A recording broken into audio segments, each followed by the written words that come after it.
Agradezco mucho la invitación, la oportunidad de venir para platicar con ustedes este sábado. Yo no había venido para acá.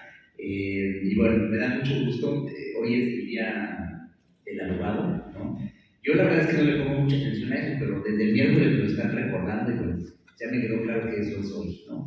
Es el día del abogado. Y miren, pues no hay mejor manera de celebrarlo que pues reflexionar, ¿no? Sobre el rol de los abogados en la sociedad, de las y los abogados en la sociedad, y en general reflexionar sobre pues, cuál es el papel del derecho, cuál es la situación pues, del derecho en nuestro país. Es muy importante porque si no, miren, uno va aprendiendo en la carrera y luego ya en el desempeño profesional, uno deja de preguntarse cosas, uno deja de estar interesado por saber y se queda pues simplemente enfocado en hacer y en hacer de una manera repetitiva, ¿sí? A partir de procedimientos que uno va aprendiendo y que pues, luego ya pues uno los puede dominar y solamente es cuestión de repetirlos, ¿no? Conforme pues está escrito que tiene que suceder.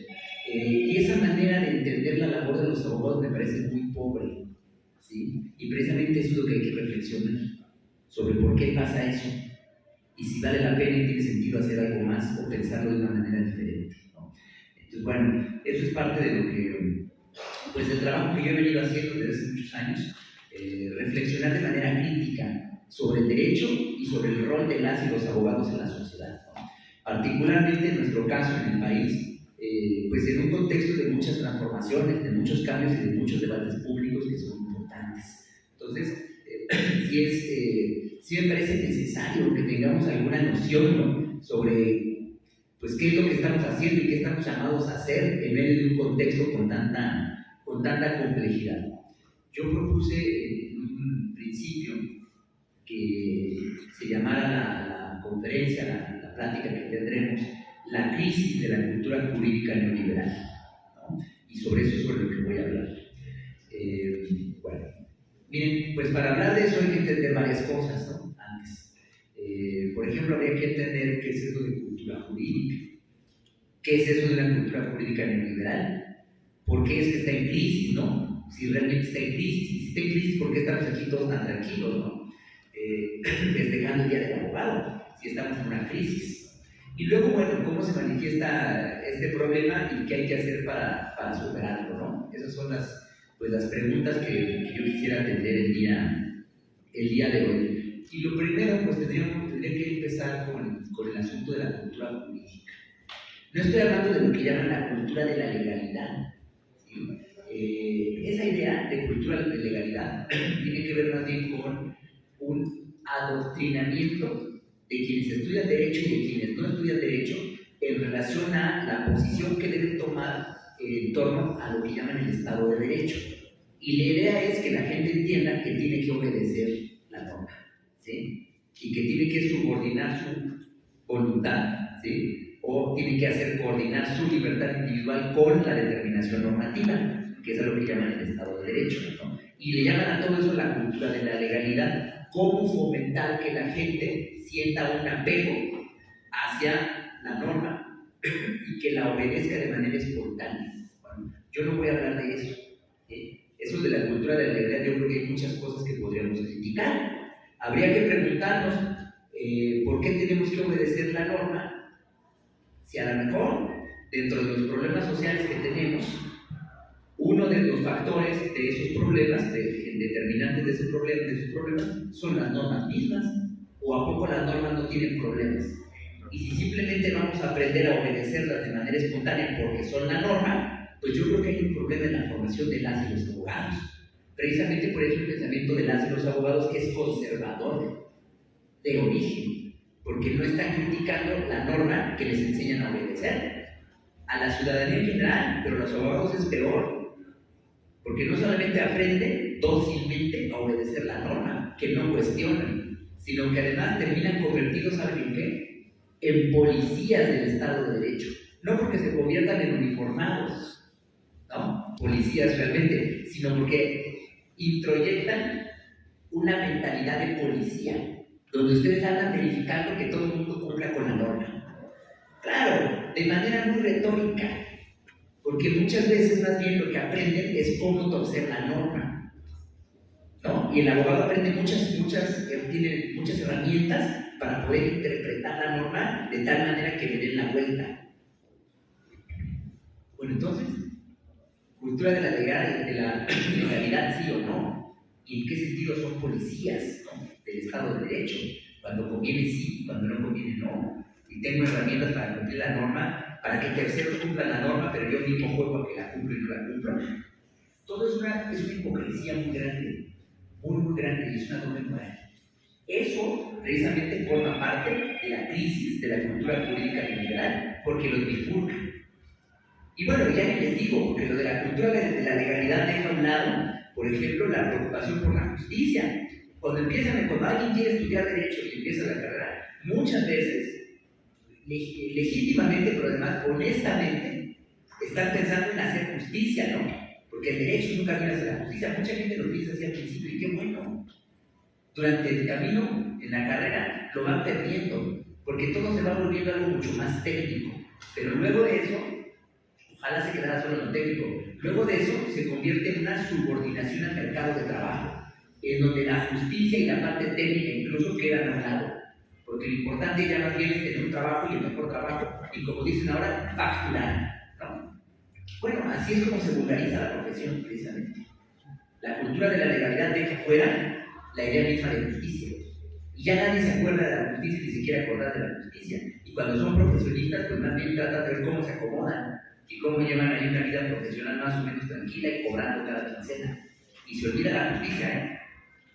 Y siguen pregonando la cultura de la legalidad. Voy a hacer toda la exposición y al final intervienen todos los segundos, porque si no se me cortan las ideas y yo me distraigo muy rápido. Por favor. Estos son parte de los problemas. No voy a hablar de eso, aunque tiene que ver, por supuesto, con lo que estoy planteando y ya se ve, ¿no? No voy a hablar de cultura de legalidad, o más bien el concepto que traigo hoy no es el de cultura de legalidad, sino más bien el de cultura jurídica en general, que es todavía más amplio, ¿no? Y tiene que ver con pues, todas estas creencias, conocimientos, valores, pero también prácticas, actitudes que comparte una comunidad jurídica particular, una comunidad en particular respecto del derecho, ¿no? En México hay una comunidad jurídica nacional, ¿sí?, que es heterogénea, es muy amplia, es plural. No todos piensan lo mismo y no todos comparten, ¿sí?, estas creencias, valores, conocimientos, prácticas, actitudes respecto del derecho. La comunidad jurídica nacional, siendo heterogénea, pues también comparte o encontramos ahí distintas culturas jurídicas, pero hay una cultura jurídica que es hegemónica, ¿sí? Hay elementos en común de estas creencias, estas prácticas en relación con el derecho que comparten la mayoría de la comunidad jurídica nacional y que además tienen capacidad de imponerse y de reproducirse y amplificarse. ¿Cómo lo hacen? Lo hacen porque se sustentan en una cierta manera de entender el derecho. Lo hacen porque se sustentan en instituciones jurídicas particulares, el derecho positivo. Lo hacen porque se reproducen, se confirman y se reproducen en las escuelas de derecho, ¿sí? Y son diferentes dispositivos que tiene esta cultura jurídica hegemónica para prevalecer y mantenerse como hegemónica, pero no es la única.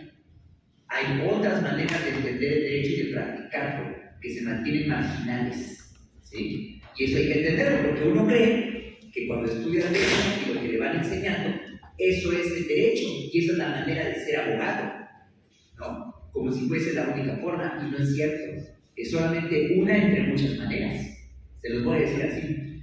No es lo mismo aunque parezca que sí a veces, haber estudiado derecho en la Ibero, que haber estudiado derecho en el CIDE, que haber estudiado derecho en el ITAM, haberlo hecho en la Libre de Derecho, haberlo hecho en la UNAM o en el Tecnológico de Monterrey. No es lo mismo y parece que todo es igual, ¿no? Todos ellos sí comparten algo, ¿eh?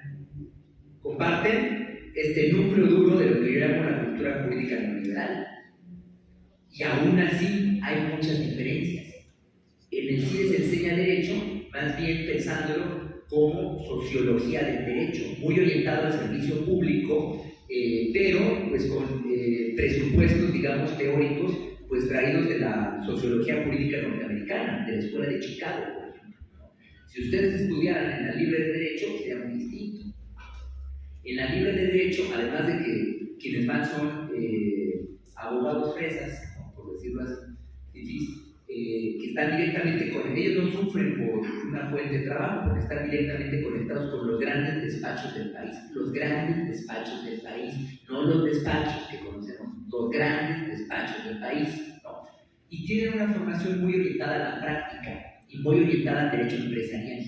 Es bien diferente la formación que ellos tienen, ¿eh? Y técnicamente son muy competentes, pero son bien de derecha. No, es bien diferente. No es lo mismo que si lo estudian, por ejemplo, en la Panamericana. Si ustedes estudian en la Panamericana también, es gente bien conectada con grandes despachos, ¿no?, que no sufren porque sus papás son los dueños de esos despachos, pero además ellos aprenden derecho desde la perspectiva, por ejemplo, del justnaturalismo, y un justnaturalismo que además es no solamente cristiano, sino católico. Es una forma muy particular de entender el derecho y el rol del abogado. Un tanto se parece eso a lo que hacen en la Ibero. Los iberos de los jesuitas, y tienen esa formación. No es tan fuerte, no es tan fuerte como es en la Panamericana. En el caso del ITAM, por ejemplo, pues estudian derecho a partir de lo que llaman filosofía analítica, la teoría analítica del derecho.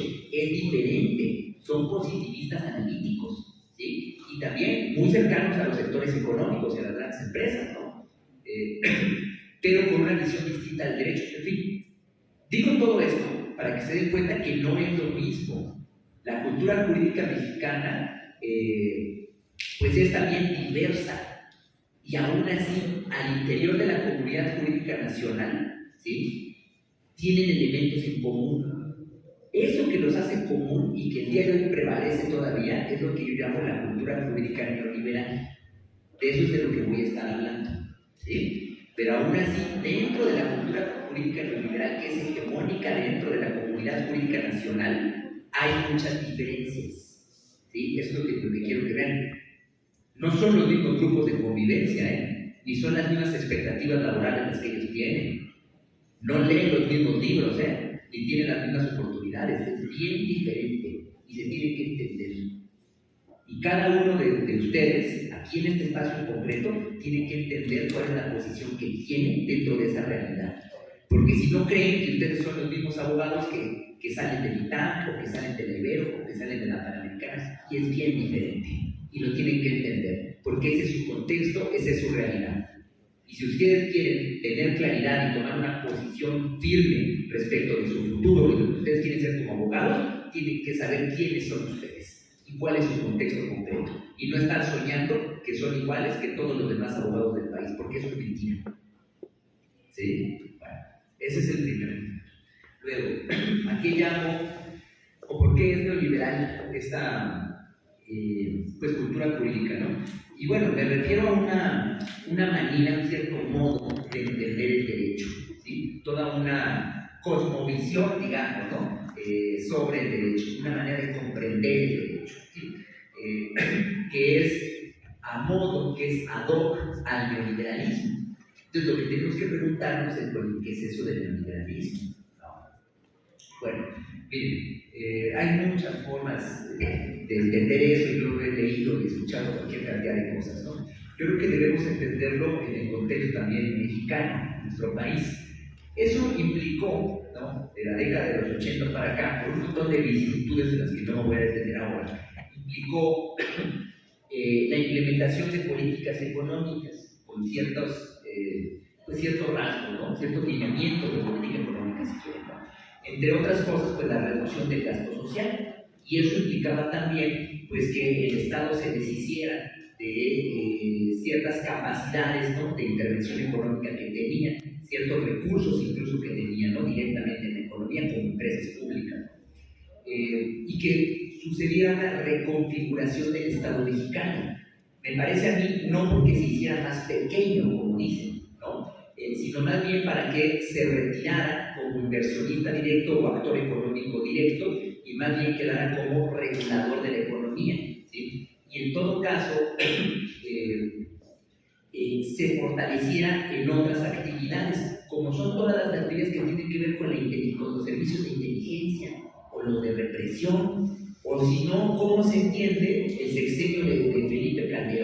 si el Estado neoliberal mexicano estaba chiquito y reducido y sin fuerza. Eso es falso. Esa es una mala concepción de lo que sucedió. Se reconfiguró el Estado, sí, para sacar que el Estado, que lo público, que el sector público saliera de la economía, que se dejara al mercado y al sector privado. Sí, pero se fortaleció en otras áreas, como son las que tienen que ver con la inteligencia y la reflexión. Eso hay que entenderlo así. No es que el Estado tendiera a desaparecer con el neoliberalismo, eso me parece un error. Eso no fue lo que pasó. En concreto, pues tiene que ver, por ejemplo, con políticas de privatización y desnacionalización de bienes que antes eran públicos, ¿no? Incluidas empresas completas, industrias o sectores económicos completos que fueron privatizados, que incluso fueron desnacionalizados, en el sentido de que fueron comprados o entregados, pues ya ni siquiera a capitales nacionales, sino a capitales internacionales, sobre todo norteamericanos. Eso incluso sucedió, pues más recientemente, eso fue el Pacto por México. La cúspide del neoliberalismo en México fue el Pacto por México, donde toda la élite política nacional se puso de acuerdo para entregar el bien más preciado del país. ¿Cuál es?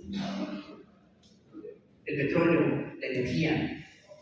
Eso se entregó con el Pacto por México y todos estuvieron de acuerdo en contra del interés público nacional. Y eso fue lo que hicieron.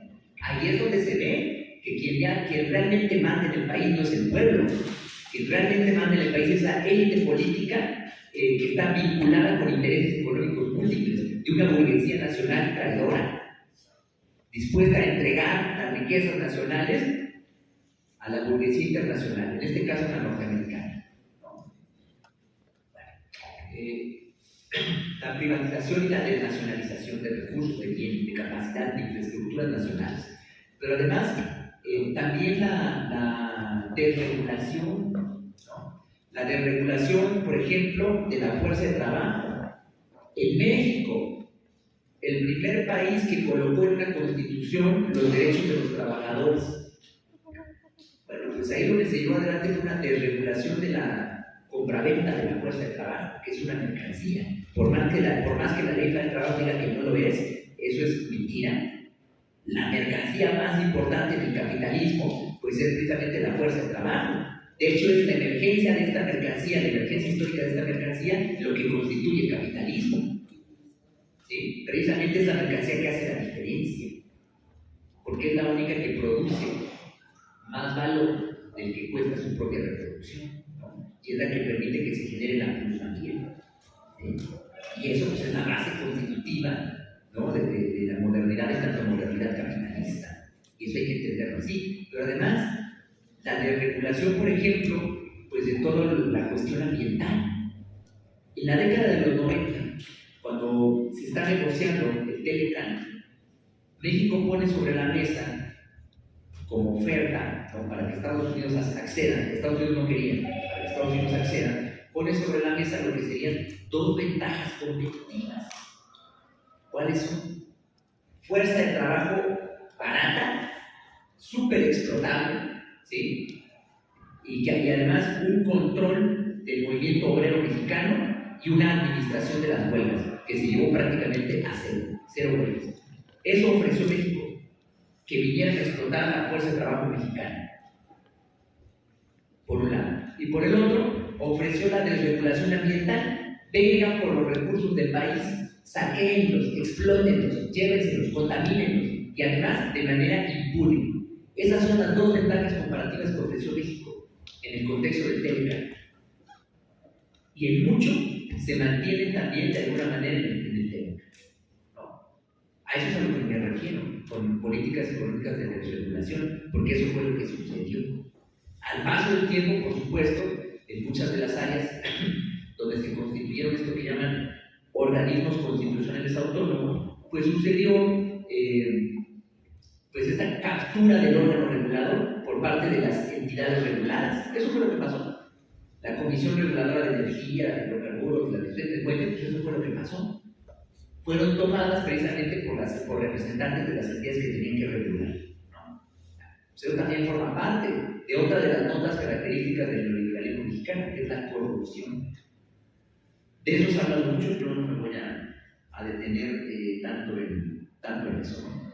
Bueno, Pasó todo esto a nivel interno y claro, eso sucedió a partir o a través de un montón de mediaciones jurídicas, porque eso implicó transformaciones del sistema jurídico mexicano. Si ustedes revisan cómo era el sistema jurídico mexicano a principios de la década de los 80 y luego cómo fue a finales de la década de los 90, una reconfiguración completa del sistema jurídico mexicano. Eso fue lo que sucedió. Para la firma del Tratado de Libre Comercio, México entró al GATT, por ejemplo, ¿no? O sea, la OMC y demás, pero a nivel interno, pues hubo que reformar muchas leyes y crear muchas leyes que México no había. Simplemente en el proceso de preparación de negociación del Telecán, cuando entra en vigor el Telecán en el 94 y los años posteriores de todo el gobierno de Ernesto Zedillo, sucedieron un montón más de reformas y se emitieron nuevas leyes que no existían en México. Por ejemplo, la ley de metrología, que ahorita ya no existe, la cambió el sexenio pasado, la cambiaron por una ley de infraestructura de calidad, se llama. ¿Para qué es esa ley de metrología? Bueno, pues es la ley que permite establecer, estandarizar los patrones de la compraventa internacional de bienes y servicios. ¿Cuánto es que tienen que medir? ¿No? Todo lo que tiene que ver con pesos y medidas. Y además, por ejemplo, todo lo que tiene que ver con los fundamentos para establecer lo que se conocen como normas oficiales mexicanas y normas mexicanas, que son normas técnicas. Todo lo que tiene que ver, por ejemplo, con el tráfico de mercancías. ¿Cuánto miden los contenedores que vienen en los buques de China a México? Pues esas son normas técnicas, ¿no? O los que viajan en avión, todo lo que tiene que ver con envases, con estas roscas, todo eso que está tan cerca de nosotros y no nos damos cuenta, todo eso está normado y son normas de comercio internacional. Esa ley era muy necesaria para que México entrara en un proceso de integración económica con Estados Unidos y Canadá, porque además México fue trampolín para el comercio internacional, no de nuestro país, sino de Estados Unidos con el mundo. México es el país que más tratado de libre comercio firmado en el mundo, ¿sí? Y no para el bien de México, sino para servir como trampolín a Estados Unidos. Todo eso se tiene que entender, ¿no?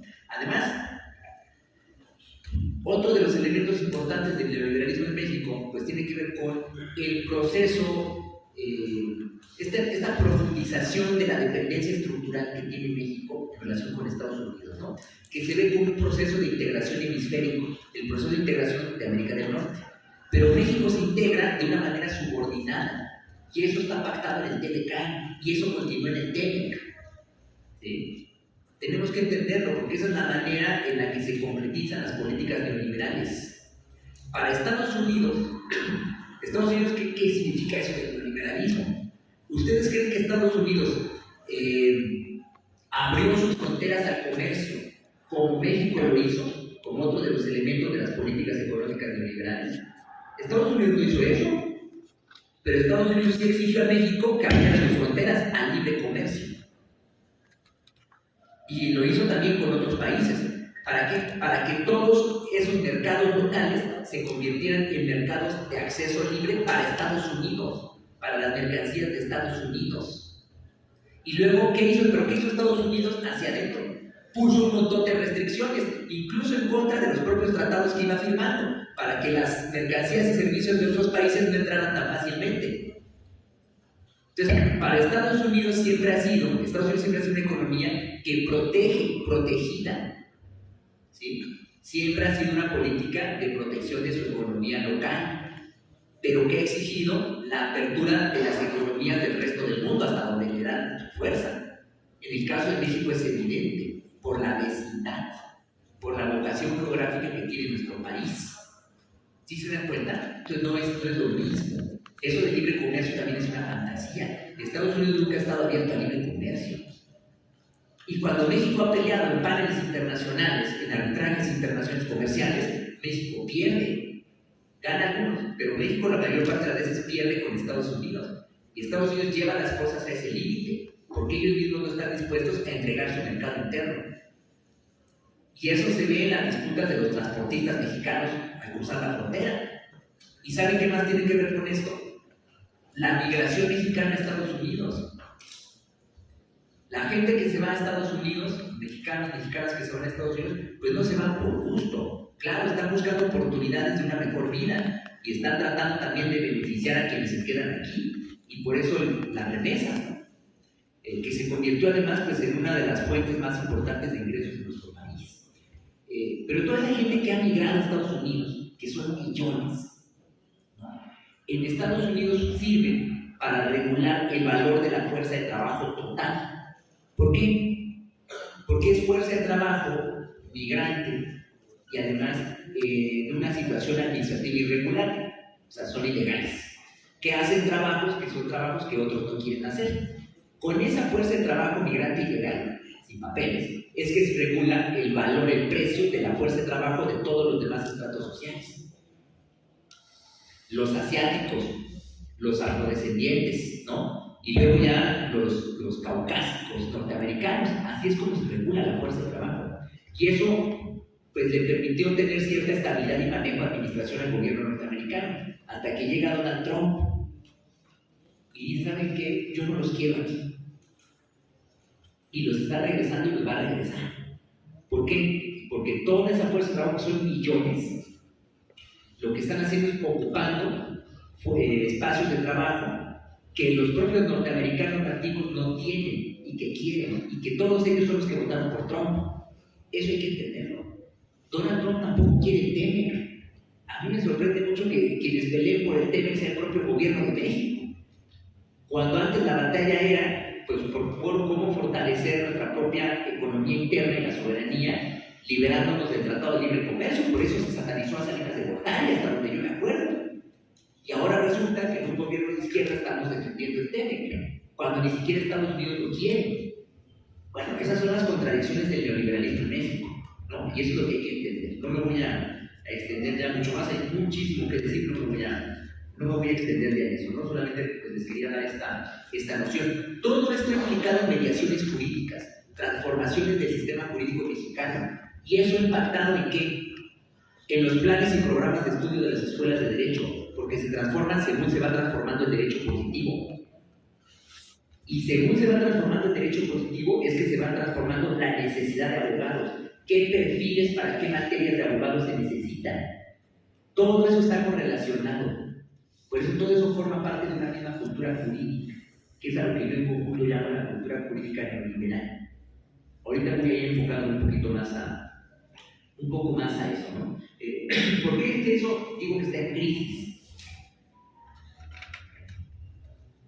Porque precisamente los últimos dos gobiernos federales, los gobiernos de la Cuarta Transformación, primero han dirigido una crítica al neoliberalismo, a muchos de estos aspectos, ¿no? Algunos más, otros menos, y algunos, pues yo creo que de una manera muy endeble, muy confusa, ¿no? Poca claridad. Pero sí han criticado varios de estos contenidos. Pero sobre todo la diferencia está en la elevación del gasto social, ¿no? Todo esto de los programas sociales. El hecho de dar un poco de justicia social, de reivindicar la justicia social frente a gobiernos neoliberales que lo cortaron, ¿sí? Y que más bien veían pues, que cada quien, pues compitiendo con nosotros a través de la meritocracia, pues lograr abrirse camino, ¿no? Y el que no pudiera, bueno, pues ahí estaba la pobreza con algún auxilio. La idea era remontar eso. La idea ha sido remontar eso, con un poco de justicia social. Solamente, digo, eso tiene muchísimos problemas, ¿no? Ahorita lo comento. Además, bueno, una participación mucho más activa del Estado en la economía que también se perdió. Todo eso sobre bases constitucionales que están ahí, porque el neoliberalismo sí cambió mucho la Constitución. Cuando más ha cambiado la Constitución fue precisamente con los gobiernos neoliberales, precisamente para negar o neutralizar los contenidos sociales y principios nacionalistas de la Constitución de 1917. ¿Sí? Y aún así no lo pudieron hacer en absoluto. Ahí están. Y es con base en eso que los gobiernos de la Cuarta Transformación le han puesto un freno a algunas de estas políticas neoliberales y de alguna manera tratan de contener el avance, el avasallamiento de Estados Unidos sobre nuestro país, ¿no? Bueno, eso por supuesto que ha requerido también de otras mediaciones jurídicas y se han enfrentado. El sistema jurídico mexicano neoliberal pues se ha ido reconfigurando con estos contenidos, nuevos contenidos, o esta recuperación de contenidos sociales y contenidos nacionalistas. Y se ve, o sea, no es un único discurso, son cambios en las normas, junto con otros cambios que han sido muy significativos, ¿no? Ahora voy a comentar en parte esto de la reforma judicial también, ¿no? Bueno, eso también ha impactado en la práctica del derecho y en la formación de los abogados, de maneras todavía muy endebles, ¿no? Muy frágiles, pero ahí hay un choque. Y como el gobierno es el que está impulsando el cambio, esa cultura jurídica neoliberal que pertenece a la época de los gobiernos neoliberales, pues se está enfrentando con un gobierno en donde no encaja del todo. Ahí es donde entra en crisis, ¿sí? Ahí es donde entra en crisis. Bueno, a eso es a lo que me refiero. Lo que va a suceder es que van a cambiar nuevamente planes y programas de estudio para acomodarse a la nueva situación, se van a generar nuevos conocimientos, metodologías, etcétera, se va a ver eso también en la práctica del derecho y veremos hasta dónde llegamos. Pero es un momento en donde eso se está debatiendo. Por eso digo que está en crisis, ¿sí? Y esa identidad que parecía natural de la cultura jurídica mexicana, pues se identifica muy precisamente como cultura jurídica neoliberal, y todo eso se está criticando en este momento. Y hay que entenderlo para saber cuál es el rol que nosotros estamos jugando y qué posición podemos tomar. Y para poder pensar hay que ser conscientes de la situación, y la verdad es que no lo somos. Pensamos que el derecho es así, siempre ha sido así, y así es la práctica del derecho, ¿no? Y no tenemos más que aprenderlo y más o menos acomodarnos, tener un poquito de suerte, buenos contactos y que nos vaya bien. Bueno, eso es una manera de existir en el mundo, pero es una manera enajenada de existir en el mundo. Yo creo que lo que hay que hacer es tener conciencia y tomar el timón, pues, de nuestras propias vidas y nuestro desarrollo profesional, ¿no? Bueno, a eso me refiero, porque hay una crisis en la cultura jurídica neoliberal en nuestro país y que está enfrentando a grupos dentro de la comunidad jurídica nacional. Los está enfrentando. Se han enfrentado incluso con los grupos de derechos humanos, se enfrentan con los grupos que defienden los intereses de las empresas, ¿no? Pero se enfrentan también, por ejemplo, con los grupos que están de acuerdo y con los que no están de acuerdo con que se democratice el poder judicial. Todos esos son manifestaciones de la crisis, de momentos de enfrentamiento, que si ustedes lo ven, pues anteriormente había un gran acuerdo, un gran consenso respecto de lo que había que hacer y cómo había que hacerlo. Y fueron muchos años de consenso neoliberal. Eso es lo que se rompió. Yo no sé hasta dónde pueda llegar y hasta dónde se pueda remontar, pero ahí hubo una ruptura, que es lo que señala el momento de crisis, ¿sí? Y ahí es donde tenemos una oportunidad para participar en la transformación activa y consciente de la situación. Para eso se dirigen las escuelas de derecho. Ahora voy a pasar a los siguientes puntos, ¿no? Voy a platicarles ahora más en concreto cómo es que se ve esta situación, ¿no? Miren, si nosotros partimos de una noción de derecho conforme a la cual el derecho se entiende como un sistema cerrado de normas, ¿sí?, que se pueden manejar a la manera de un sistema matemático, como si fuesen teoremas y axiomas, ¿sí? Es decir, a través de de metodologías lógico-deductivas, ¿sí? Nosotros, esa idea de derecho, que es una idea que se nos vende, muchas veces con otros términos, es mucho más vulgares, pero esa es una noción estándar de derecho que se comparte. O sea, ¿qué es el derecho? Un conjunto de normas jurídicas con ciertas características, ¿no? Esa es la idea más barata de derecho y se ofrece, ¿no? Ustedes la van recogiendo, está ahí tirada, ¿no? Es lo que todos dicen, ¿no? Detrás de eso hay muchas cosas y tiene muchas implicaciones, porque una noción así de derecho, ¿sí?, te lleva a una cierta manera de enseñar el derecho, de investigar el derecho, de generar derecho, de interpretar el derecho, de aplicar el derecho, de obedecer el derecho, ¿sí? Tiene muchas implicaciones. Es un problema ontológico, ¿sí?, que se expande o implica a la totalidad de lo que hacemos respecto del derecho, porque es la noción de derecho que tenemos. Cuando tenemos alguna noción, porque si no, más bien nos desentendemos de ese problema y simplemente actuamos en el mundo del derecho, pues viendo, asimilando lo que vemos. Cómo actúan los demás, así actúo también yo. Y lo que los demás saben, pues también es lo que yo aprendo, de manera completamente irreflexiva, completamente inercial. Ese flujo hay que detenerlo y hay que ponernos a pensar.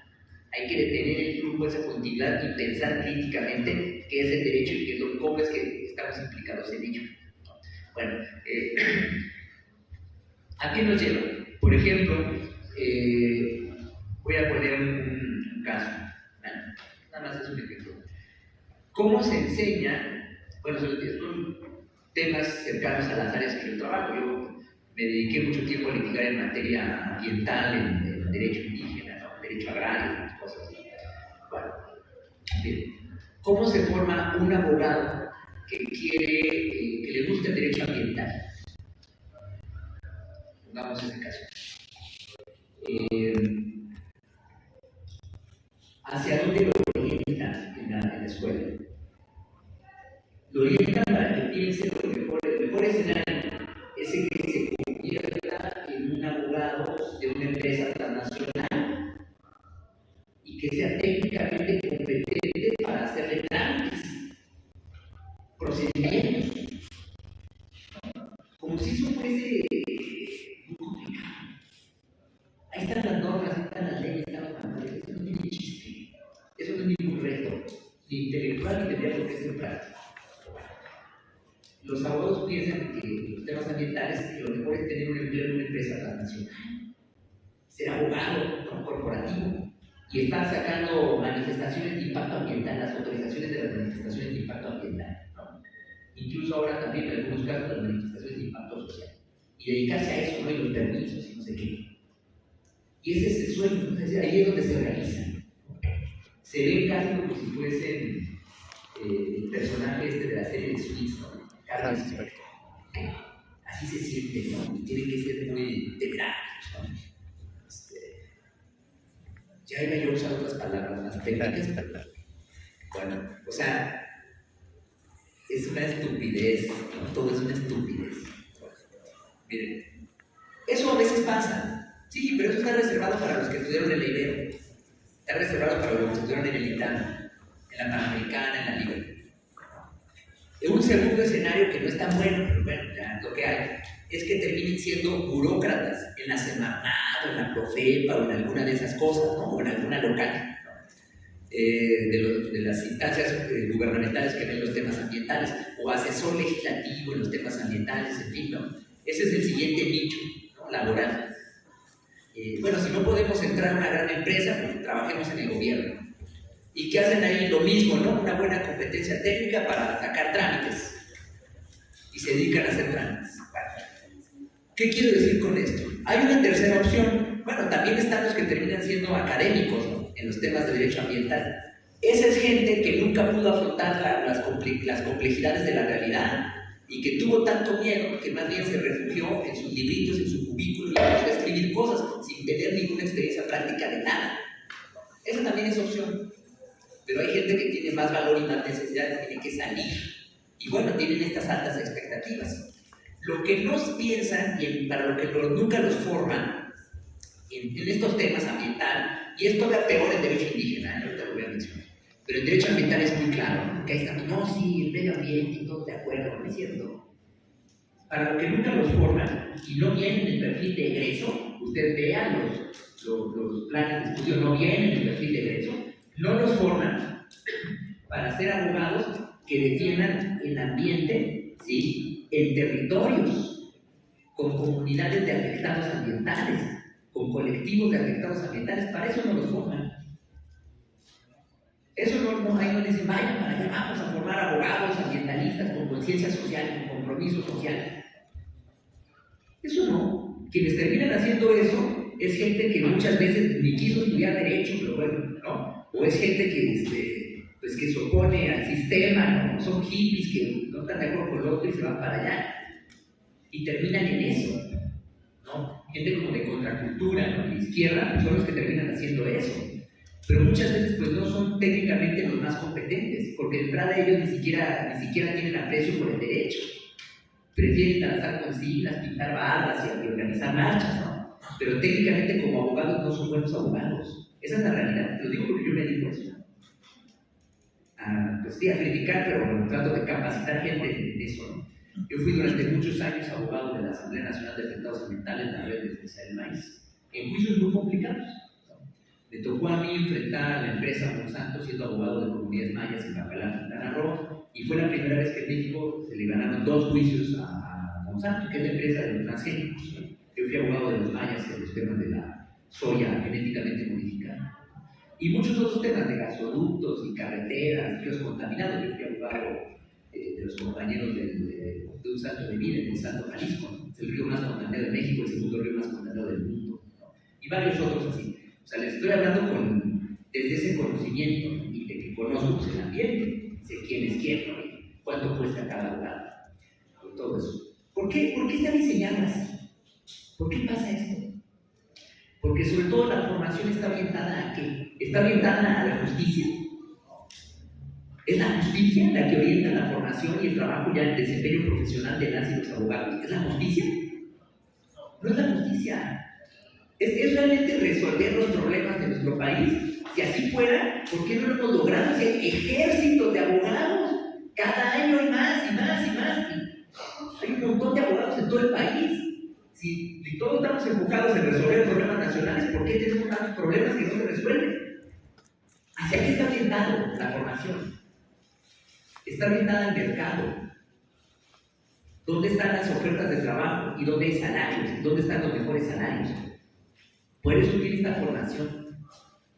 Es el mercado el que determina la formación de las y los abogados. No es la justicia ni los problemas nacionales. Es el mercado. Y hacia allá es donde se apunta todo. Eso, por supuesto, que desvirtúa la formación. ¿Por qué? Ya no piensan en los problemas nacionales, por supuesto que se olvidan de la justicia. Y más bien, ¿qué es lo que tienen que hacer? En un mercado que es muy competitivo, porque son un montón de abogados, y la mayoría no va a tener empleo, y por supuesto que no van a ser empleados en lo que ustedes quieren o querían, sino en lo que se pueda, ¿no? A veces ni siquiera va a tener que ver con el derecho de los empleos que logren obtener. Es un mercado donde hay muchísima competencia y hay un gran ejército de reserva, esperando un lugar. Y si alguien no lo acepta o alguien ya no lo quiere, alguien lo va a tomar al precio que le den, porque lo necesita.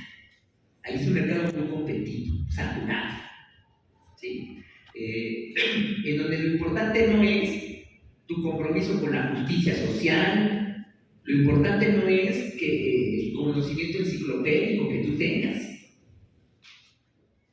Lo importante no es todo eso. Lo importante es que tú tengas la competencia técnica necesaria y las habilidades, las mañas, ¿sí?, que se requieren para competir por un lugar en esos espacios donde hay trabajo, donde se ofrece empleo. ¿Sí? Y tienen que competir todos con todos. Por eso es un ambiente también muy individualista, lleno de traiciones, pero también un ambiente que se presta mucho a la corrupción, precisamente por eso. ¿Sí? Entonces, sí, se requiere una competencia técnica en las materias donde hay estas oportunidades y toda una serie de aptitudes que nos van definiendo no solo como profesionistas, sino como personas y que los desvirtúan.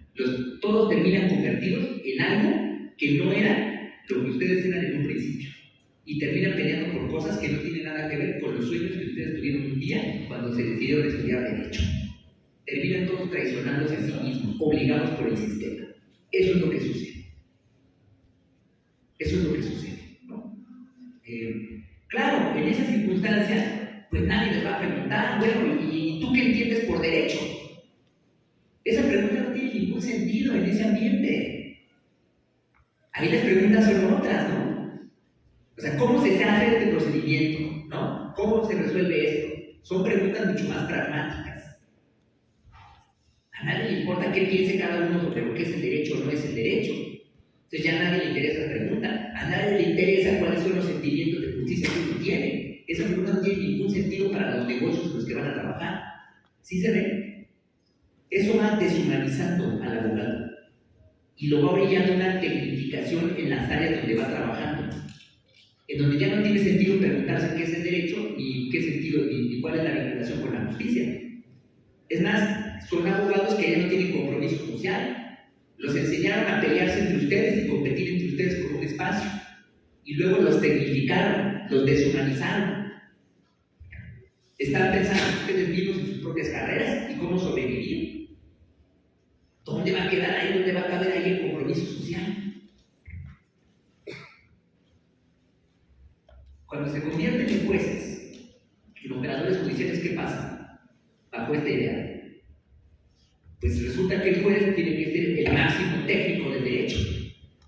El juez, el operador judicial, lo que requiere son conocimientos técnicos para aplicar la norma, ¿no? Para hacer una interpretación técnicamente impecable que le permita aplicar la norma al caso que se le presenta. ¿Sí? El juez no necesita conocer la sociedad, ni necesita conocer a los actores, ¿no? El juez no necesita salir de su palacio, del Palacio de la Justicia, no necesita nada de eso. Es más, le estorba, lo contamina. Él tiene que vivir su independencia, ¿no? Él tiene que vivir en su esferita. Lo demás lo contamina, lo sesga. Ahí es donde se realiza la máxima realización de este perfil del abogado, meramente técnico, ¿sí? Y un abogado distanciado de la sociedad se realiza en el operador judicial. Ahí es donde lo ven con más claridad. ¿Sí? Y ya no estamos hablando de alguien que trabaja en el ámbito privado, estamos hablando de alguien que trabaja en el ámbito público, prestando una función pública importantísima que es la de impartir justicia.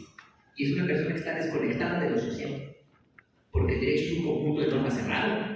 Y él lo que tiene que aprender son herramientas técnicas para interpretarlo, y lo puede interpretar en su oficina. No necesita conocer ni la realidad del país, ni a la gente, ni nada. ¿Sí se dan cuenta? Y a ella no le interesa la sociedad. Ella compitió tanto que ganó, ella triunfó. Él triunfa al estar en el poder judicial. ¿Sí lo ven? Esta es la otra cara de los cuentos que les cuentan. Esta es la otra cara. Bueno, todo eso es cultura jurídica neoliberal, asentada en una cultura jurídica que de por sí es conservadora y de derecha. ¿Sí? Muy diferente, por ejemplo, si ustedes ven, si ustedes parten de una noción de derecho, por ejemplo, en donde el derecho no se entiende como un sistema de normas cerrado, sino el derecho se entiende como un fenómeno cultural, históricamente determinado, y sujeto a un montón de condiciones y determinaciones sociales, materiales, prácticas, concretas. Es muy diferente. Porque en esa manera de entender el derecho ya no es como estar resolviendo ecuaciones de matemáticas en tu cuaderno. El derecho es un producto social, sujeto a determinaciones históricas. Para ustedes, por ejemplo, como abogados, litigantes en principio, en cualquier materia, en cualquier materia, pues sería muy importante tener claridad sobre el contexto social en el que surge ese derecho que ustedes van a interpretar y que ustedes de alguna manera pues, van a argumentar para una u otra posición. Tienen que conocer esos contextos sociales, porque el derecho mismo es un producto social, ¿sí? Tienen que conocer muchos más elementos de las personas con las que trabajan. ¿Cómo le dicen a los abogados que es mejor su desempeño profesional? ¿Cómo es mejor? Pues no vinculándose con los clientes, le dicen clientes, ¿no? Así les dicen, con los clientes. Es más, parece que es una falta de ética vincularse con los clientes y conocerlos más. Es mucho mejor mantenerse separado. Tú nada más pagas los datos y pagas, ¿no? Y yo te resuelvo. Enajenan el proceso y la causa ya la lleva y la decide el abogado, incluso en contra de los intereses de los clientes. Y lo mejor es desentenderse de los clientes, porque si no se generan sesgos. Yo creo que eso, o sea, no sé si alcanza a ver la enajenación que eso significa. Hay una enajenación. Hay una película, que creo que es de Netflix, donde sale Adam Sandler y esta Johansson. Es una película de matrimonio, ¿quién sabe? Bueno, es sobre un matrimonio, una película más o menos reciente. Véanla, porque ella es clarísimo. Sí, una relación muy tortuosa, amorosa, complicada, pero de repente a alguien se le ocurre meter a un abogado. Y el abogado lo nombra a su representante, le da un poder, todo lo que ustedes quieran. ¿Y qué hace el abogado? Empieza a tomar decisiones ya en nombre de la persona, buscando qué cosa, el dinero, y cobrar. Y el otro dice, oye, pero ¿por qué? No sé qué. No, tú no tratas con ella, tratas con el abogado. Y entonces se ven a necesidad de meter su propio abogado. ¿Y qué hace su abogado de la contraparte? Lo mismo. sacarle dinero, ¿no? Y representar supuestamente su interés. Pero resulta que en algún momento la contradicción es tanta que los dos abogados de cada una de las partes, ellos sí se ponen de acuerdo sobre su propio interés, montados en una controversia de dos particulares, pero los dos particulares ya no quieren continuar la controversia y quieren resolverla de otra manera y ya no pueden porque eso ya no es de su propiedad, es propiedad del abogado. Sí se ve la enajenación. Esto sucede todo el tiempo, y en los casos ambientales de derecho indígena es todavía más grave. Bueno, a eso es a lo que me refiero. Bueno, en esta otra manera de entender el derecho como un producto cultural históricamente determinado, sí se requieren otras herramientas. No basta con aprender procedimientos. El derecho todo es procesal y procedimientos. Mentira. No basta la formación meramente técnica. Se requiere una formación cultural, un horizonte cultural de formación mucho más amplio. Se requiere una sensibilidad diferente. Y esa es la que no tienen los abogados y la van perdiendo, porque ellos mismos van experimentando toda esa tristeza, agonía y soledad en la competencia unos con otros cuando se tienen que traicionar. Es ahí donde están los problemas. Cuando terminan convertidos, imagínense, ¿no? Un juez, un operador judicial que tiene esa noción de derecho, que logra, después de muchas vicisitudes, logra ser juez, logra ser operador judicial y tiene esta visión del derecho. Un operador judicial así puede resolver un caso, puede interpretar una norma sin tomar en cuenta los contextos de las partes, del asunto, la complejidad social donde está inmerso el caso que está viendo. No lo puede hacer y forzosamente necesita tener todo ese conocimiento y esa cercanía. ¿Sí? Y requiere herramientas que no son las meramente técnicas. Requiere una formación interdisciplinaria y crítica que los abogados no reciben en sus escuelas. Cuando las escuelas de derecho se dan clases que no son de procesal, ¿qué es lo que les dan? O de derecho, ¿sí? Les dan clases, por ejemplo, sociología del derecho, teoría del Estado, teoría política, alguna cosa así. Les dan clases de economía y derecho, ¿no? De económica, no sé. Pero les dan clases de filosofía del derecho. Pregúntense ustedes si les ha tocado. ¿Quién da las clases de sociología del derecho? ¿Quién da las clases de teoría política? ¿Quién da las clases de teoría económica? ¿Quién da las clases de filosofía del derecho? Muchas ocasiones son abogados que quisieron ser otra cosa, pero no pudieron serlo. Pero tienen alguna afición por estas materias y medio que estudiaron algo, medio que saben algo y son los que dan esas clases. Pero esas clases que son las que les podrían dar un horizonte interdisciplinario, no las dan ni sociólogos, ni politólogos, ni economistas, ni filósofos. Entonces la formación interdisciplinaria que supuestamente les dan es falsa, porque son abogados dándoles clases de cosas que no saben y que las interpretan según su propia malformación. Y esto se reproduce en cada generación. Por eso se vuelve una cultura. ¿Sí? Bueno, esta parte del problema. Cuando un abogado así llega a ser juez, pues por supuesto que no tiene todas esas herramientas que se requieren para ver los casos desde otra perspectiva. Entonces se requiere una formación distinta. Y se requiere que uno se mantenga firme en sus principios, en sus convicciones, en lo que uno es y en lo que uno quiere ser, que uno no traicione sus propios sueños.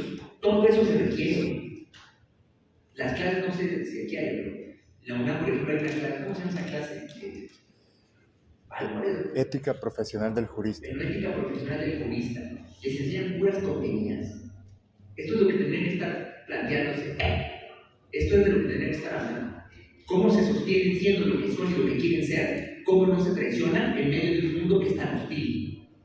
En medio de un mundo profesional que está complicado. Eso es de lo que tendríamos que hablar. Para que los abogados no se corrompan en ningún sentido, ni con la corrupción clásica, pero que tampoco corrompan su propio espíritu, porque eso es lo que se pierde. Terminan entregados a unas dinámicas que ni entienden ni saben por qué están ahí, pero a las que ya le agarraron el modo y que les permiten sobrevivir de alguna manera, pero con las que no son felices. Y todo el tiempo tienen que andarse escondiendo, tienen que evadir la realidad. ¿Cómo la evaden? Con un montón de idioteces, con muy malas prácticas que también forman parte de la comunidad jurídica nacional y que hay que decirlas porque son puros vicios, ¿no? Con las drogas y con el alcohol, y cada vez que uno accede a hacer una tranza, después profundiza y se vuelve más corrupto. Y eso forma parte de lo que son los abogados hoy en México, y así son vistos o no vamos a decirlo. Eso hay que decirlo. ¿Cómo lo van a cambiar si no lo pueden decir? Eso hay que reconocerlo porque eso es. Bueno, pues no crean que son casos aislados, forman parte de una cultura, y es una cultura que está extendida y se reproduce. Por eso lo tienen que saber para detenerlo. Hay que detenerlo. Es la única manera de transformarlo y de ser parte de una transformación. Es la única manera, ¿no? Bueno, ya voy a cerrar porque la verdad es que pregunté cuánto tiempo tenía ni nada y yo soy un poco largo contigo. Pero a ver, ¿qué es lo que creo que hay que hacer? Frente a esta crisis, es un momento muy importante, porque antes no hubo esta bifurcación, no existió. A mí me tocó vivirla antes, ¿no? Yo me dedico como línea de investigación pues a cosas muy raras, cosas muy raras,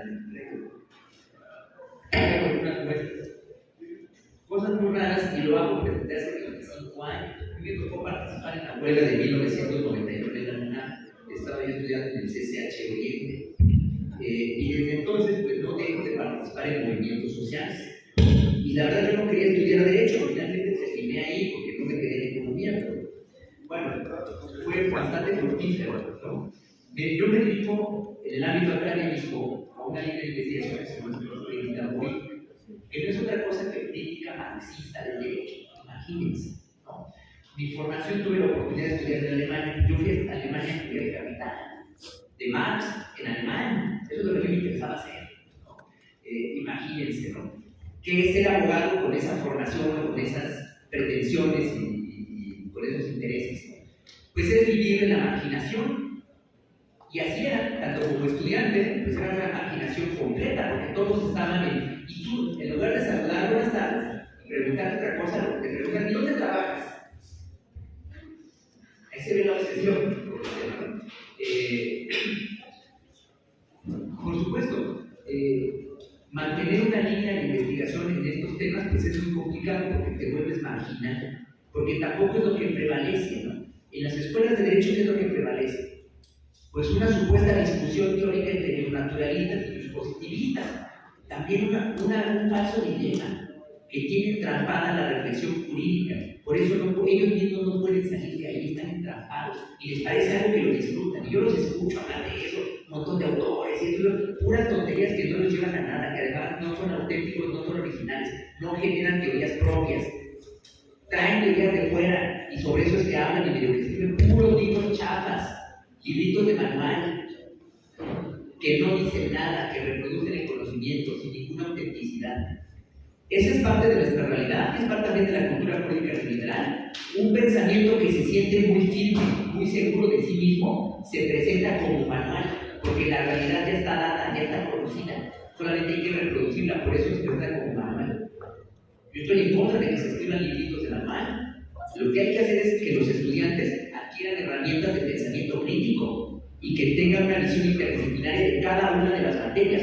¿O no se podría enseñar derecho civil de otra forma? ¿De una manera interdisciplinaria? Solamente la única opción es estar leyendo el código. ¿Se dan cuenta de la pobreza que eso significa? Lo mismo pasa en las demás materias. Se lo digo, yo pude estudiar Derecho, pude estudiar Ciencia Política y estudié Filosofía. Entonces, cuando uno tiene esa formación, pues es claro la pobreza de formación que se da en las escuelas de Derecho. Hay que romper con eso. Y si no tenemos las oportunidades en los espacios donde estudiamos, hay que hacerlo por cuenta propia. Es la única manera de liberarse, compañeras y compañeros. De otra manera, ustedes nunca van a saber para quién trabajan y no van a saber quiénes son. Y van a terminar siendo abogados, y yo espero que muy buenos abogados, pero no van a saber nada de esto. No van a saber por qué están ahí y no van a ser felices. Porque siempre va a haber una contradicción oculta que no van a poder identificar. No van a sentirse satisfechos, van a terminar, pues sí, diciendo, bueno, pues esto es lo que me tocó y así es, y ya. No permitan que su espíritu se corrompa, ¿no? Claro, el riesgo es muy alto porque terminan adoptando esta otra manera de entender derecho, pues terminan en la marginación, no solamente en los ámbitos académicos, sino profesionales, ¿no? A mí me preguntan mucho, pero ¿cómo es que usted, siendo marxista, se desempeñan profesionalmente. Pues la verdad es que yo tampoco sé cómo pasó. Pero bueno, yo muchos años fui litigante, yo no rechacé, claro, yo no quería estudiar derecho y todo eso. Mi objetivo realmente es que la gente pueda reapropiarse del derecho y adquirir herramientas para su propia defensa, y que entonces la mediación jurídica que implican los abogados no exista. ¿Sí ven lo que eso significa, verdad?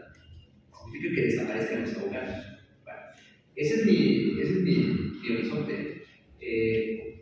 Lo cierto es que hay mucho que hacer, ¿sí? Y no se trata simplemente de tirar el derecho a la basura, no, hay mucho que hacer con el derecho, y sobre todo ahora, en momentos de tanta contradicción y de oportunidades de cambio, hay mucho que hacer. Pero entonces, los abogados con una perspectiva crítica y un compromiso social no deben alejarse del derecho, al contrario, deben ser buenos abogados, en tanto abogados, técnicamente competentes, sin perder los principios y las convicciones, la empatía social, el compromiso social.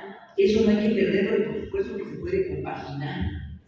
Pero para ser abogado, pues hay que ser técnicamente competente como abogado. No basta ser un activista que ande por ahí diciendo un montón de locuras, no. Porque eso lo puede hacer la gente. La gente se puede organizar, puede hacer pancartas, puede hacer marchas, protestas, lo que quieran. Para eso no necesitan abogados. Cuando yo empecé a trabajar en la Asamblea Nacional de Afectados Ambientales, para mí fue muy claro, ¿no?, que los abogados academicistas con pretensiones de izquierda, pues no alcanzaban, porque no tenían tal discurso que el discurso, bueno, estos son los derechos humanos, y hay un catálogo muy amplio, y hay varios instrumentos, y hacían tallercitos y ponían a la gente, imagínense, gente que había perdido sus casas, que tenía cáncer, que estaban enfermos, gente que había sufrido mucho y seguía sufriendo en asuntos bien complicados, como los de minería a cielo abierto, como lo de los ríos contaminados y muchos otros. Que lleguen estos abogados de izquierda, académicos, a decir, bueno, vamos a hacer un taller de derechos humanos, ¿no? Y que les cuente toda esta versión pop de derechos humanos que se vende en las escuelas. Y que los pongan a hacer tallercitos donde van brincando, aplaudiendo, saltando y cantando sobre los derechos humanos para aprenderlos. Es una estupidez, es una grosería, es una obscenidad. La gente no necesita eso. Aprendan y escúchenlo bien ustedes. La gente no necesita eso. Eso está bien para Manuel Atienza, que anda vendiendo sus libros, para García Amado, que vende cursos de alimentación y toda esa basura. Ellos sí, porque son mercadólogos de eso, andan vendiendo eso. Pero la gente en México no necesita eso. La gente en México lo que necesita son abogados de verdad, que sepan litigar y que sean competentes y que puedan competir con los abogados de la Libre de Derecho, con los abogados de Milán o de la Panamericana. Eso es lo que se necesita y es lo que no tenemos. La formación debería apuntar hacia allá. ¿Sí? Pero con un compromiso social. No lo tenemos. Tampoco, bueno, yo veía cómo llegaban los grandes despachos a querer llevar estos asuntos en los temas ambientales. Imagínense todo lo que implica. Son asuntos que se cobran en millones, no de pesos, de dólares. Imagínense lo que implica. ¿Claro? Y cómo llegan y quieren ellos ser, bueno, pues ellos terminan representando a las empresas y demás. Y a veces quieren llegar también con las comunidades. Precisamente porque, pues ya, si ellos tienen, si sus clientes son el sector público, el sector social, no, y además ellos también participan en el sector privado, pues lo tienen todo, y son los abogados de estos despachos los que se ponen de acuerdo por encima de los intereses y las perspectivas de cada uno de los actores. Eso pasa todo el tiempo, todo el tiempo. Nuestro país está tomado por una red de grandes despachos.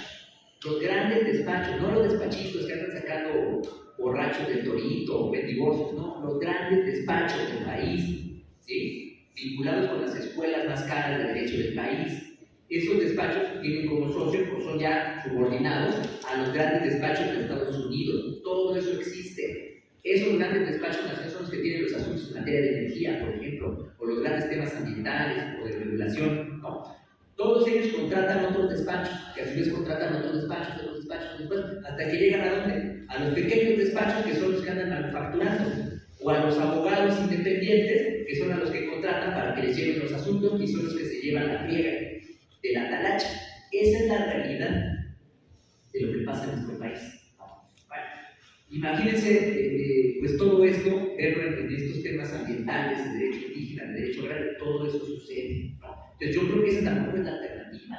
La manera en la que se han configurado las ONGs de derechos humanos tampoco me parece, porque ellos lo que hacen es que trasladan, imponen sus agendas propias sobre las agendas de las comunidades en resistencia y en defensa de sus territorios. ¿Por qué? Porque para ellos también es un negocio. O cómo se sostienen las ONGs, cómo sostienen sus oficinas, cómo sostienen los salarios de las personas que trabajan ahí. Pues con el financiamiento que reciben del ámbito internacional, incluso de programas también nacionales. Pero para eso les piden ciertos requisitos y cumplir con ciertos entregables. ¿Qué es lo que hacen? Pues acuden a los necesitados, los toman como su referencia y sobre ellos es que imponen políticas y actividades que dan cuenta pues del presupuesto que ellos reciben, pero para el beneficio de las ONGs, no de las comunidades en resistencia. Todo eso también sucede en México. Por eso se requieren abogados en la práctica de otro tipo, porque el pueblo de México no tiene esos abogados, no existen. Y se los digo ahora porque a mí me ha tocado pues, capacitar a los abogados de Morena por todo el país. Y no existen, no hay. ¿Sí? Ahora, ¿hay opciones en todo esto? Por supuesto que hay opciones. Por supuesto que uno puede mantenerse fiel a sus principios y convicciones y ser un excelente abogado en términos técnicos y no morirse de hambre, ¿no? Que ese es el miedo, ¿no? No morirse de hambre. Claro, uno tiene que aguantar muchas cosas, ¿no? Y ahí está la prueba, y se sostiene tanto en el ámbito académico, sobre la producción que yo tengo, ¿no? Muchos años trabajando en la academia. Cuando yo quise dar clases la primera vez en Derecho, fíjense que no, yo ni quería ir, pero bueno, me convencieron, fui, presenté mis papeles. Yo ya había trabajado en ese momento, pues yo había trabajado en la ONU, trabajé yo en la OIT, trabajé yo en la NADI, trabajé en el Alto Comisionado de Naciones Unidas, ya había estado, pues yo trabajaba en Europa, en Suiza, había regresado a México, había estudiado en Alemania, y tenía ya creo que en ese momento 2 carreras, ¿no? Y 2 doctorados. Y presenté mis papeles. Y fíjense que, pues sí, el consejo en la Facultad de Derecho de la UNAM dijo, no, pues sí, tiene un buen perfil, el currículum, lo que quieran, pero no lo podemos aceptar también por otras 2 consideraciones. Es problemático y está sobreideologizado. Y tienen razón, yo problematizo mucho y como no dependo de nadie, pues no me guardo los comentarios que hago y hablo con completa libertad. ¿Sí? Y además en la academia yo creo que hay que problematizar eso de la enseñanza dogmática, no saben cuánto daño nos ha hecho. Hay que problematizar, hay que aprender a pensar, no a memorizar y a asumir que lo que nos dice el maestro está bien, al contrario, hay que cuestionarlo. Pues sí, soy muy problemático en ese sentido. Y lo de que estoy sobreideologizado se referían a que yo leía El Capital en alemán. Imagínense, bueno, sí es cierto. Si eso es estar sobreideologizado, sí, leía El Capital en alemán. Esas eran mis pecados. Y no pude dar clase en alemán. Al paso de los años, si uno se mantiene, la vida da muchas vueltas y se abren oportunidades que son los momentos de crisis a los que me refiero. Fíjense que, bueno, pues ahora resulta que la UNAM terminó dándome, me terminó entregando un premio muy importante, que es la cátedra extraordinaria José Saramago de la UNAM. La recibí 15 años después, ¿no? 15 años después. O sea, eso se puede hacer, pero uno tiene que mantenerse y tiene que pensar estratégicamente los pasos que da, ¿no? Y en el ámbito práctico también se puede, ¿sí? También se puede. Tanto se puede hacer un litigio diferente, que es lo que yo trataba de comentarles. Traje este libro, acaba de salir, se llama Expropiación Liberal y Producción Colectiva de Derechos Ambientales. Es la documentación de las centenas de casos que la Asamblea Nacional de Afectados Ambientales presentó ante un tribunal ético internacional entre 2011 y 2014, precisamente porque los tribunales en México no aceptaban estos asuntos.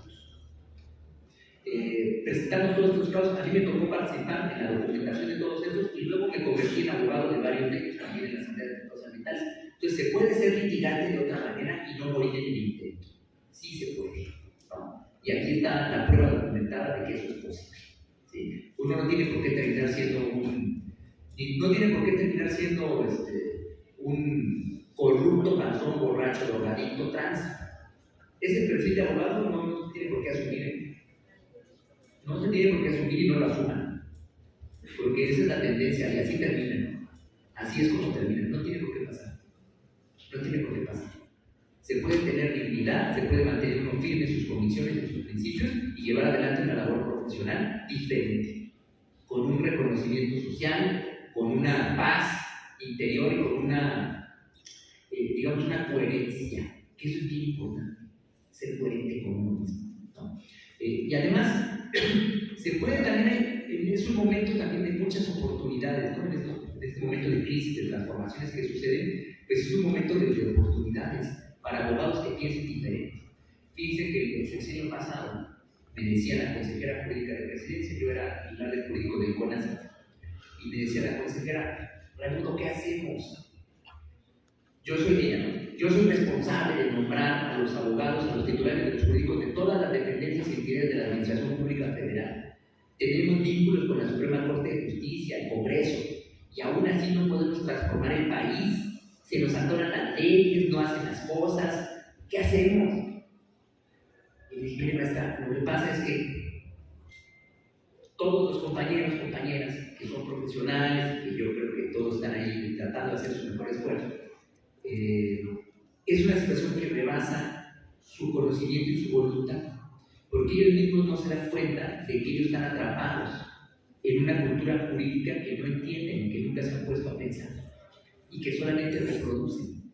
Muchos de esos abogados de la administración pública pues son los que trabajaron en los gobiernos neoliberales, creando el derecho mexicano neoliberal, y vienen trabajando de manera inercial y les parece que estuvo bien porque no se dieron cuenta de lo que hicieron. Muchos de ellos no, otros sí, pero muchos no. Y ahora usted quiere que ellos sean los que lleven a cabo un cambio en sentido contrario. No lo pueden hacer porque no conocen el derecho de otra manera y ellos mismos están compenetrados, están comprometidos incluso. No lo van a poder cambiar porque hay una red de intereses detrás a las que ellos pertenecen, con más o con menos conocimiento. Pero luego, supongamos todos aquellos que vienen limpios y que sí tienen no tienen estos antecedentes y participan, ¿por qué no lo pueden hacer? Pues no lo pueden hacer porque no tienen las herramientas metodológicas de formación para lograr hacerlo. Son abogados que también les dijeron que había que ser técnicos y que el derecho era así, no podía ser de otra manera. Y que no tienen ninguna capacidad para ser creativos. Los abogados no son creativos. Cuando son más creativos es cuando desarrollan más mañas profesionales. Pero yo no sé si esa sea la mejor manera de ser creativos. Pero no son creativos para resolver los asuntos, para interpretar las normas, para pensar un derecho diferente. No lo pueden pensar, porque están enfrascados en pensar el derecho como se les presentó a ellos. El derecho positivo que está dado por el Estado y que hay que asumir, su validez hay que asumirla de manera a priorística. No se le cuestiona. Desde ahí, los abogados no pueden cuestionar, no tienen capacidad para criticar el derecho, lo aceptan como es, o no es eso la dogmática jurídica. Ese es el fundamento de la dogmática jurídica y es lo único que les enseñan. Una forma de pensar completamente limitada, empobrecida, raquítica. Por eso no pueden tener creatividad ni pensar de otra manera, porque ustedes mismos les cercenaron la posibilidad, la capacidad de pensar el derecho de otra manera.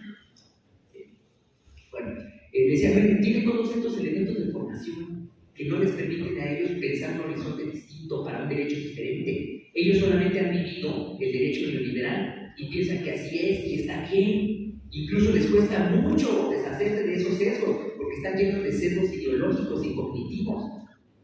Habría que darles una nueva formación. Y habrá que ver si tiene sentido, porque muchos de ellos ya no quieren cambiar, tienen sus vidas muy hechas. Ya están muy contentos con su quincena, tienen carrito, esposa, casita, no hijos. Ya no quieren cambiar, ya están muy hechos a eso, están también viendo cómo no se meten en problemas para que no los despidan y mantengan el trabajo. ¿Usted cree que ellos se van a arriesgar a cambiar algo? ¿Van a denunciar algo de lo que han visto y de lo que saben que pasa? No van a hacer nada, porque ellos mismos con una formación de derecha, de por sí conservadora, también son conservadores ya en lo privado y en su desempeño profesional, incluso son los más reaccionarios. Lo que sucedió con el debate de la reforma judicial, lo que nos muestra es una comunidad jurídica no solamente conservadora, sino reaccionaria. La cultura jurídica del neoliberalismo que prevalece al interior de la comunidad jurídica nacional es no solamente conservadora de derecha, es reaccionaria. Y es por este problema de formación. Es un problema de la cultura jurídica que se comparte y que se impone. Y quien no la comparta queda marginado. Se va haciendo a un lado, sin oportunidades académicas, sin oportunidades profesionales. Queda condenado pues, a manejar un número, poner una tienda y desde ahí pues, pregonar sus doctrinas críticas, ¿no?, del neoliberalismo. ¿Sí lo ven? Hay que romper con eso. Con eso es que hay que romper. Bueno, pues ya para concluir, les termino de contar la anécdota con la consejera jurídica. Le dije, mire, lo que hay que hacer es diseñar todo un plan de trabajo para la formación de nuevas generaciones de abogados, ¿sí? Y eso lo tenemos que hacer, tenemos que impactar al interior de las escuelas de derecho, pero también tenemos que obligar a todos los servidores públicos a que ellos mismos se reformateen y que la capacitación y actualización que reciban, porque si la reciben, pues sea precisamente con contenidos distintos, porque lo que los capacitan y lo nuevo que están aprendiendo, pues los confirma en lo que ellos ya son, en lo que ellos están siendo. Tenemos que romper con eso, ¿no? Bueno, de ahí para acá es que se viene trabajando en ese sentido. Hay un diplomado, con así desarrollamos un proyecto de investigación que finalmente asumió la Comisión Nacional de Derechos Humanos, es gratuito. Yo los invito a todas y a todos que se sumen a verlo. Las sesiones son los miércoles y los viernes, son gratuitas. Están todos los contenidos en la página, en el canal de YouTube de la Comisión Nacional de Derechos Humanos. Ahí lo pueden ver. Hay muchas otras alternativas también que se están llevando a cabo. Me parece a mí que toda esta crisis que se expresó en los debates, las controversias por la reforma judicial y las recientes elecciones, pues lo que van a abrir, la posibilidad que abre, a lo mejor no pasa, pero es una posibilidad, es el cambio radical en la cultura jurídica nacional, impulsada pues desde el órgano jurídico más importante que hay en el país, que es precisamente la Suprema Corte de Justicia de la Nación. Veremos hasta dónde eso es posible, ¿no? Pero me parece que por lo menos es muy necesario para que podamos nosotros pues enfrentar los grandes problemas nacionales, atender las problemáticas de la gente, los problemas concretos de la gente. Eso significa acercar la justicia a la gente. Acercar la justicia a la gente no significa salir a la calle y andar saludando a todos, ¿no? Ir a los mercados y tomarse fotos, no es eso. Significa que las y los abogados, en cualquier rol que tengan, incluso siendo operadores judiciales, atiendan los grandes problemas nacionales. En el caso, por ejemplo, de la impartición de justicia, en lugar de atender las decenas de miles de asuntos en temas administrativos fiscales de gente que está viendo cómo elude el pago de impuestos, pues habría que darle mayor atención. Son asuntos que en principio ni siquiera son de competencia original de la Corte. Son asuntos que la Corte atraja. Lo digo por el caso de Salinas Pliego, que es uno entre 65. En lugar de perder tanto tiempo en eso, que es importante, pero se podría resolver en otro sentido y sería diferente, bueno, pues yo creo que debería de poner más atención a los casos en donde están implicados violaciones a los DESCA, a los derechos económicos, sociales, culturales y ambientales, porque los DESCA son los que reflejan los grandes problemas del país, los temas de agua, de vivienda, de salud, de ambiente, de trabajo, de seguridad social, de alimentación. Eso se juega en los DESCA. ¿Cuántos asuntos ha visto la Corte sobre DESCA que hayan quedado como criterio de jurisprudencia? O ahora recientemente precedentes a partir de 2021. Pues 110 casos, frente a decenas de miles administrativos fiscales. Sí hay una gran diferencia, ¿no? Y los grandes problemas del país, créanme que no son los fiscales.